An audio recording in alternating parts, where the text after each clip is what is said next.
Kapal pinisi merupakan warisan budaya kebanggaan Indonesia yang sudah ada sejak ratusan tahun lalu. Kemampuan dan keterampilan pembuatan kapal pinisi diturunkan dari generasi ke generasi dengan tetap mempertahankan tradisionalitas di dalamnya.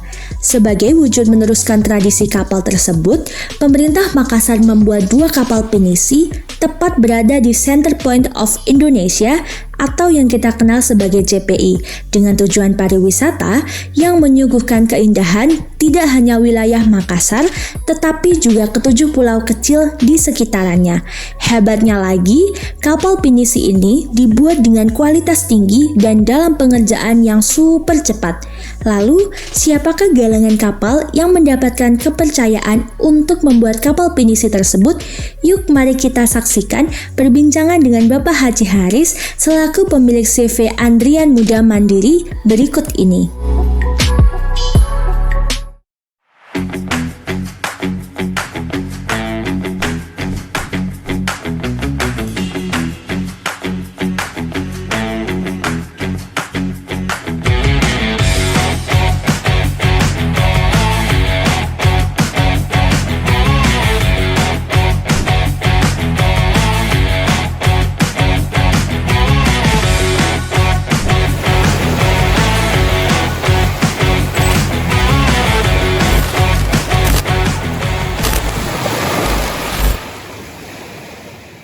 Oke, baik. Tadi kita sudah menanyakan beberapa pertanyaan yang diajukan kepada konsultan dari kapal pinisi ini. Nah, kita selanjutnya adalah mau nanya-nanya nih kepada kepala proyek dari kapal pinisi ini. Nah, saat ini kita sudah bersama dengan Bapak Haji Haris. Selamat siang, Bapak. Siang. Perkenalkan nama saya Tania. Saya salah satu perwakilan tim khusus yang dikirim sama Ceket untuk meliput dari proses pembuatan kapal pinisi yang ada di Makassar ini. Nah, saya izin untuk menanyakan beberapa terkait dengan kapal pinisi ini ya, Pak ya.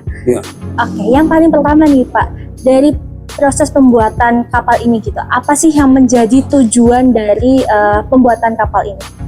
Tujuannya ini untuk dibangunnya kapal untuk wisata supaya itu adanya namanya program pemerintah Kota Makassar. Supaya dia memiliki bukan saja lambangnya pinisi, tapi ada memiliki fisik bukti bahwa kapal pinisi, kapal tradisional Sulawesi Selatan.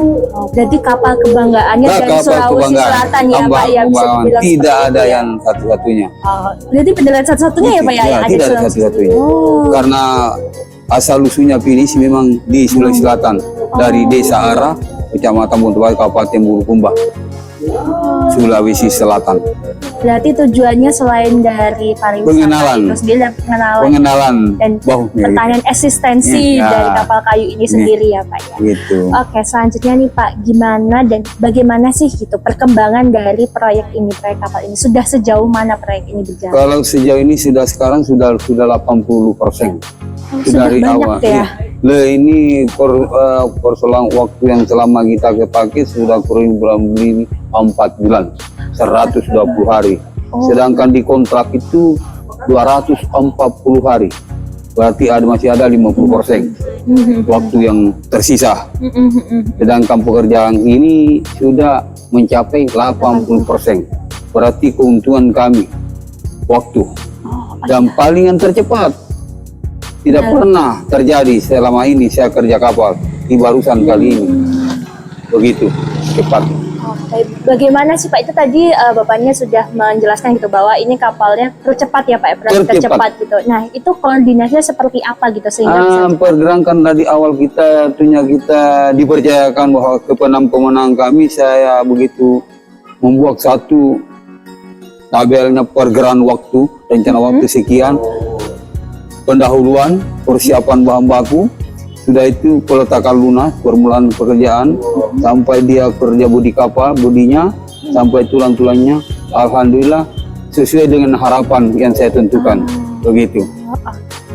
Berarti pas ya Pak ya, dari perencanaan sama aplikasinya. Malah kan lebih cepat. Oh iya, makanya ini rekor betul-betul selama ini saya kerja, sudah puluhan tahun. Nah, dan memang tenaga yang pakai sesuai dengan harapan saya. Nah tadi seperti yang Bapak sudah sebutkan gitu ya, ada beberapa step gitu yang harus diperhatikan gitu. Nah, apa aja sih yang menjadi spesifikasi dari teknis dari pembuatan proses kapal ini? Tekniknya gini, tergantung dari harus persiapan memang teknik dari segi bahan baku. Bahan baku dari segi pendanaan juga. Kalau pendanaannya oke, bahan bakunya ada, tenaganya fit, tidak ada masalah. Nah gitu. Berarti antara koordinasi dari bahan baku, lalu juga tenaga kerjanya, gitu. Dan segi pendanaannya. Itu connect semua. Tiga segi ini harus duduk bersama. Tanpa itu semua tiga ini tidak mungkin jalan. Bisa berjalan dengan baik ya Pak ya, seperti yang terjadi. Pasti pincang. Nah, tadi Bapaknya sudah menyebutkan bahwa ada bahwa bahan baku itu menjadi triangle ya Pak ya, yang saling berkaitan gitu kan. Dengan tiga ini. Nah, bahan baku seperti apa sih Pak yang dibutuhkan gitu untuk proses pembuatan kapal ini? Kalau bahan baku dari kayu yang kelas 1 seperti kayu besi, bikti, jati. 3 jenis kayu yang dipakai. Jadi itu seperti kayu bahan baku untuk dinding kamarnya kayu jati. Itu dipersiapkan sebelum dipakai. Kalau nanti mau dipakai baru disiapkan berarti ada kendala. Berarti menunggu berarti tergeserlah waktu yang ditentukan. Pokoknya sebelum dipakai disiapkan. Jangan serta mau dipakai baru disiapkan, enggak. Sebelum dipakai disiapkan bahan baku. Kurang lebih Bapak berkecimpung di dunia kapal ini sudah berapa lama Pak? Sudah puluhan tahun. Kalau kita saya mulai tahun 78. Saya sudah ada kerja di NTB San 5, Nusa Tenggara Barat. Sejak muda ya Pak ya? Iya, di NTB sudah itu pergi ke Surabaya, Gresik, Probolinggo. Pernah saya perantau juga saya dulu. Sebelum akhirnya kembali ke sini ya Pak ya untuk kami selalu kembali. Begitu bukan kami pergi kerja sana mau tinggal sana enggak. Setelah selesai kerjaan pulang. Mau seperti nanti saya pulang ke daerah saya sendiri. Nggak mungkin mau tinggal di sini. Begitu. Oke deh. Nah Pak, ini kan termasuk proyeknya dari termasuk yang agak lumayan besar ya Pak. Ya, nah, apa sih yang menjadi tantangan gitu Pak dalam menjalankan proyek kapal ini?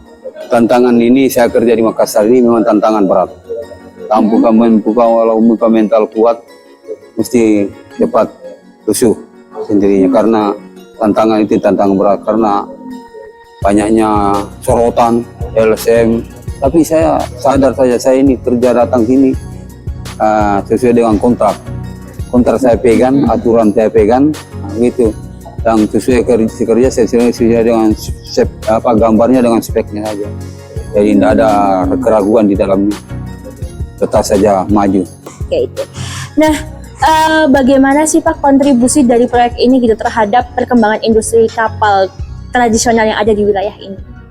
Perkembangan industri ya kita memang harus ada begitu, kita mau begitu ke depan karena kalau kita dari awal di bagaimana bisa generasi pelanjut itu harus diarahkan bagaimana bisa ini seperti memegang satu perusahaan tidak segampang itu, tanggung jawabnya berat karena kita berlawan artinya tanggung jawab sama orang banyak, pemerintah siapa saja tak begitu. Beda kalau swasta, satu orang bisa dihadapi selesai. Kalau pemerintah begini nggak gampang, banyak melihat, apa itu begitu. Datang lagi bagaimana pekerjaannya sukses bisa begitu. Banyak tantangannya. Banyak ya Pak ya.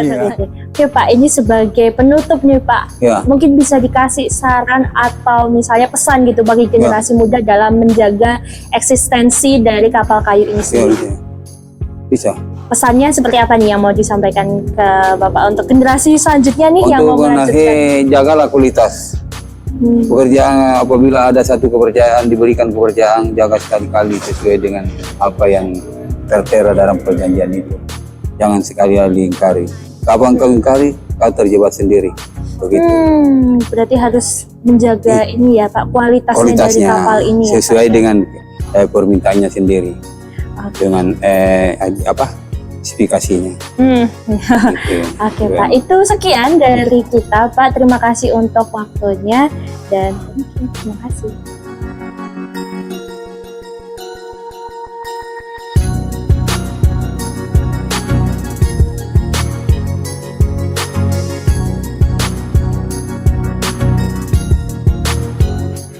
Sekian video keseruan kami di Sulawesi.